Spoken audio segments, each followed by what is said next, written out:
welcome to the show. What a day it's been. It's Wednesday. We're over the hump. We're on the downhill slide to the weekend. What's your plans for this weekend? My plans are to have a good time. Because we're in March now.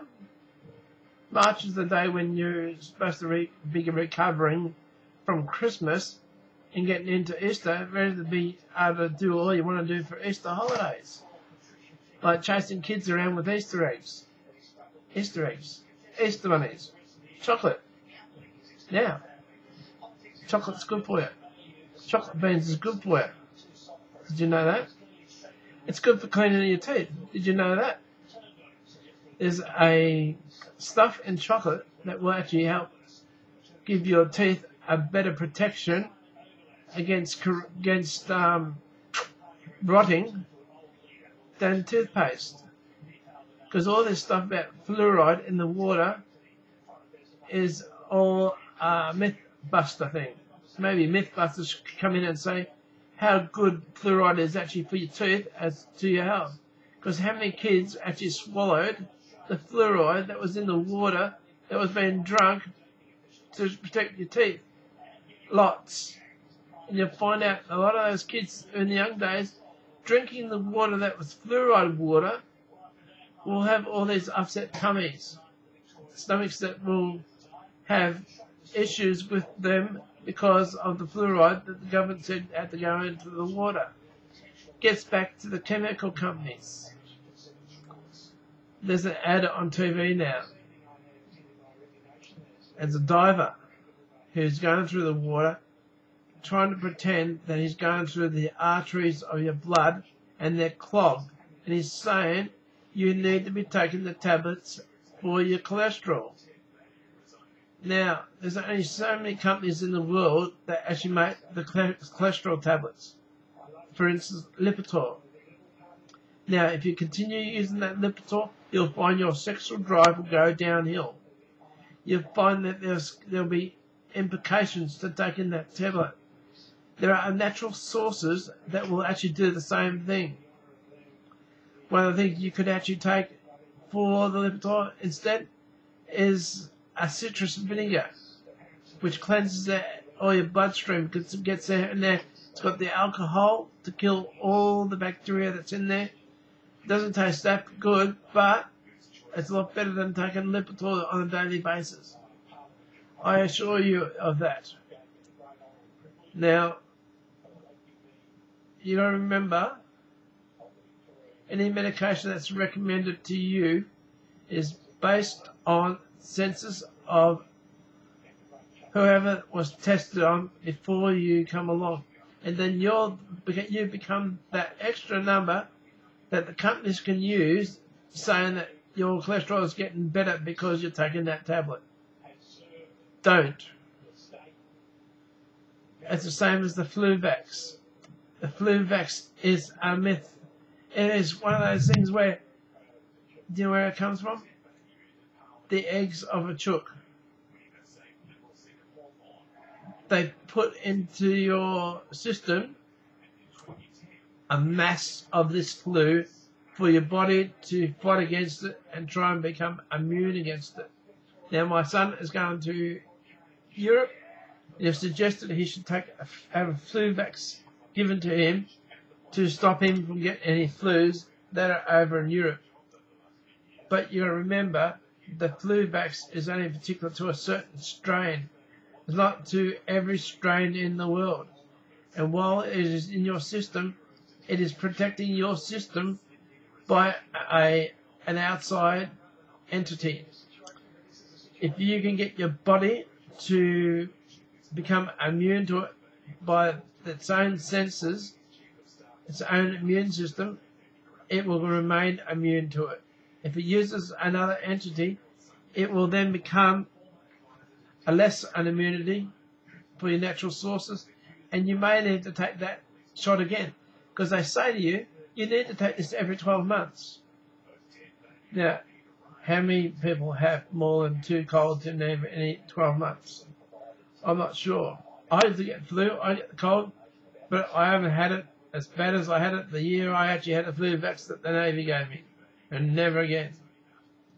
That's me. You may have a different issue than I do. I'm going to tell you that you have to stop taking something that's good for you. If it ends up being good for you, well, do it. But just remember the side effects of it. It's like having a cigarette. When did I have my first cigarette? I had my first cigarette when I was 10. When was I actually frequently allowed to have my cigarettes? When I was 12. When did I give up smoking? When I was 17. When did I start up again? When I was 24. Why did I start up again? Because the Navy says it was a good thing to do, and the cigarettes were cheap because they were coming off the ship. And why was it good to smoke in the Navy? Because in the crew room, if you got a cigarette in your hand, then you weren't picked to go and do the work. The guy who didn't have a cigarette in his hand and looked as if he had nothing to do, besides sitting there and having a rest, he was told to go and do the work because he didn't have a cigarette in his hand. So I thought, well, I better take up the smoking so I don't have to do twice the workload as what everyone else has to do. That's what the Navy was all about. That's probably why the Navy's got such a high cancer case. Maybe there should be more people claiming against cancer for vet affairs or chest issues caused by the issue of cigarettes and smoking. It wasn't until the government started doing something that the Navy started to do something about it. If the government didn't come into it, I'd still be smoking just so I wouldn't have to do the job that the Navy's told me to do. Now, my guest today is a guy by the name of Gerry Monroe. Now, it is a love song,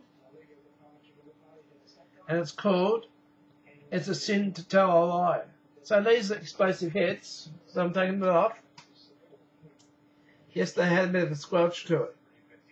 So I'm blaming the fact that it is an LP, and they may have taken it off the LP to put it on YouTube, but when I played it back on YouTube, it didn't have the squelch to it. So I'm saying that it's my LP player that's playing up. So here's Gerry Monroe, and it's a sin to tell a lie. It's only a sin to tell a lie if someone else knows you've told the lie. So here it is. It's a sin to tell a lie.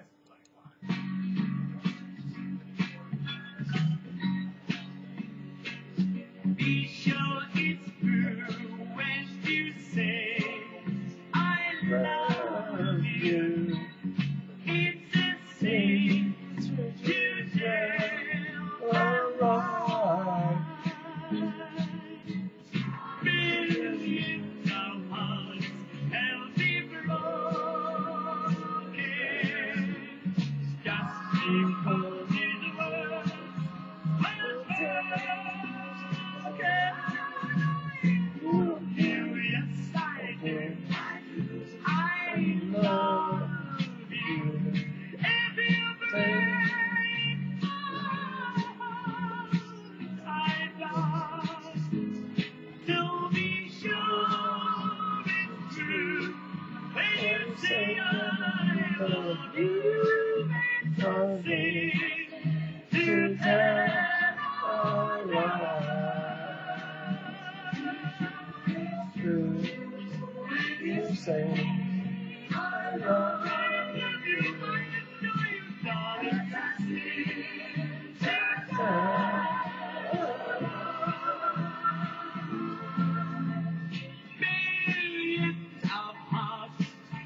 seem to have a line.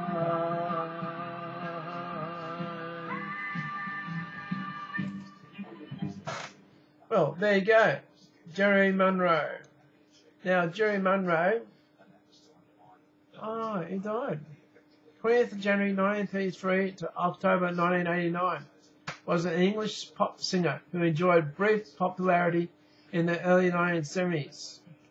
Born Henry Morris in Windy Nook, Gateshead, England, Monroe scored 5 top 40 hits on the UK singles charts in 1970 and 1971.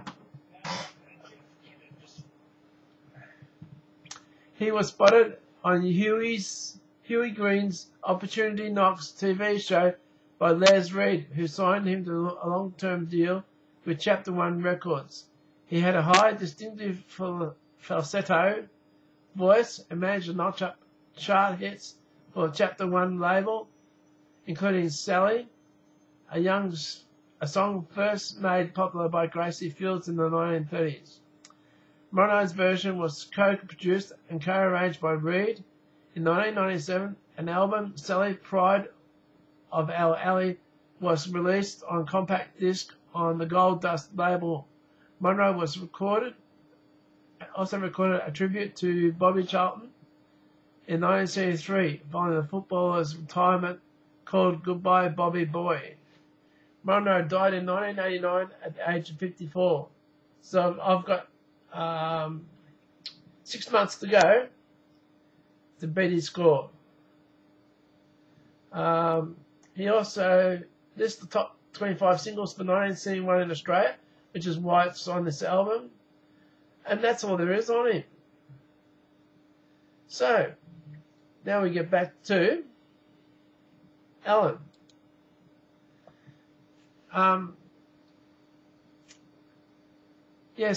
Sam's wedding's on the 16th of March, and he's having it at the zoo, and hoping that you will be there, and I'm hoping the Madden brothers will turn up.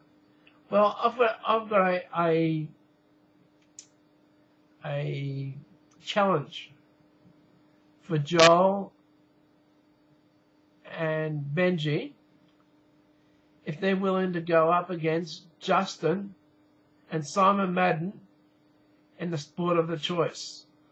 That'd be Aussie Maddens against the American Maddens. Now that would be something that would be good to see on TV, because the Madden, Justin and Simon Madden are Aussie rules. And I'm sure they could actually get together and put a song together if they wanted to represent the Aussie rules. And we could have Joel and Benji representing the US in whatever game they want to represent them in. It could be a game of bowls, a game of darts, or a game of golf. Let's have Simon and Justin turn up the wedding as well. Then we have 4 Maddens. Because I used to know the Maddens when they were down in Melbourne playing for Essendon. I'm pretty sure they're still around. Now this wedding's getting to be a rather formal wedding, because with all these stars around, there's got to be some sort of photography. Because I did say to them, because they said they couldn't afford to have the video of their wedding done, they've got a photographer, they'll take pictures, and there'll be people in the crowd who will have the cameras to do the filming. Now, if Ellen was there, I'm sure she would do the whole filming of the wedding for us, I hope. With all those cameras that are following, someone's going to know that there's actually a wedding going on, not just Ellen DeGeneres in Nara, with Joel and Benji. Will they come here? Well, I hope so. They've been to other countries. But have they done a show in another country? There's lots of jokes about other countries. It's like the Russians. How do you tell when a Russian plane's flying over top? Because the hair under the wings. Because they say the girls in Russia don't shave under their arms. But I'm finding that more and more there are. There's always Irish jokes. How do you know there's an Irish sub in the water? by the fly screens on the windows.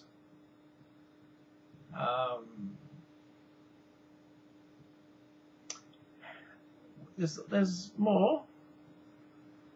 Oh, you think the Scotch are dumb because Scotch finger biscuits. Well, the Aussies could be put in the same sense because we finger buns. Aussie finger buns, Scotch finger biscuits. Well, what more is there to be said about joking about countries?